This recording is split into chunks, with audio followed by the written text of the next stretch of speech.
ఇష్టం ఇదే ఉందన్నా వాళ్ళు అదే కదా అన్నారా నిన్ను ఎవడురా సినిమా చూడమంది కాకరిచ్చి మొఖాన్ని వస్తారు తూ పోని అయినా కూడా సిగ్గు లేకుండా పోయేది ఎవరు మనం మొన్న ఆ సినిమాకి ఎంత టికెట్ 300 మళ్ళీ సినిమా టికెట్లు తగ్గల రేట్లు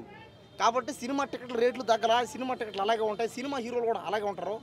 చూస్తే చూడు లేకపోతే దొబ్బే అన్నారు అయినా కూడా వాళ్ళ కోసం జనాలు సస్తున్నారే కొట్టుకొని చచ్చిపోతున్నారు కారణం ఏంది సినిమా అంటే మోజు అన్నమాట సినిమా యాక్టర్ని మనం దేవుడు అనుకుంటాం హీరోయిన్ని దేవత అనుకుంటాం అది ఇక్కడ లెక్క కాబట్టి సమంతను అందరూ దేవత అనుకుంటారు అందరూ మీరు కూడా ఏం చేయాలంటే అమ్మాయిలందరూ సమంతలాగా ఫాలో అవ్వండి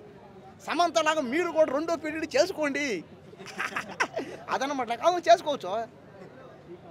చేసుకుంటారు వాళ్ళ ఇష్టం అది ఇప్పుడు ఒకరిని పెళ్లి చేసుకున్నావు పరిస్థితి బాలే ఏమన్నా అయింది గొడవ అయింది అనుకో ఎడిపోవచ్చు ఇంకోటి చేసుకో పెళ్ళి ఆడకొక గొడవ అయిందని ఎడిపో ఇంకోటి చేసుకో పెళ్ళి ఆడగొడ ఎడిపోవు మన ఇష్టం అది ఇంకోటి చేసుకో అవును ఎవరిష్టం వాళ్ళది చేసుకోవచ్చు పెళ్ళిళ్ళు లీగల్గా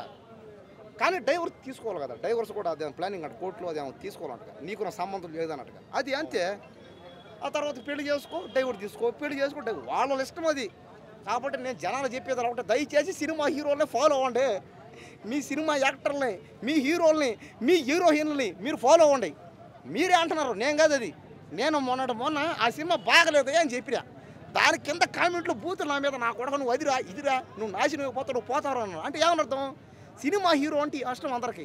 సినిమా హీరోని దేవుడు అనుకున్నారు అందరూ కాబట్టి హీరోల్ని హీరోయిన్ని దేవుళ్ళు దేవతలు అనుకున్నారు కాబట్టి వాళ్ళు అలాగే చేస్తారు వాళ్ళని చూసి మేము కూడా అలాగే చేస్తాం నేను కూడా ఒక 10 పెళ్ళిళ్ళు చేసుకుందాం అనుకున్నా చేసుకుంటాను నేను కూడా ఒక 10 పెళ్ళిళ్ళు చేసుకుంటా ఎవరిని చేసుకుంటే బెటర్ ఎవరు రారి అది కాదు బాధ ఎవరు ఉంటే చూడు ఎవరు అమ్మాయిలు ఉంటాయి అది అంతే ఇంకేముందా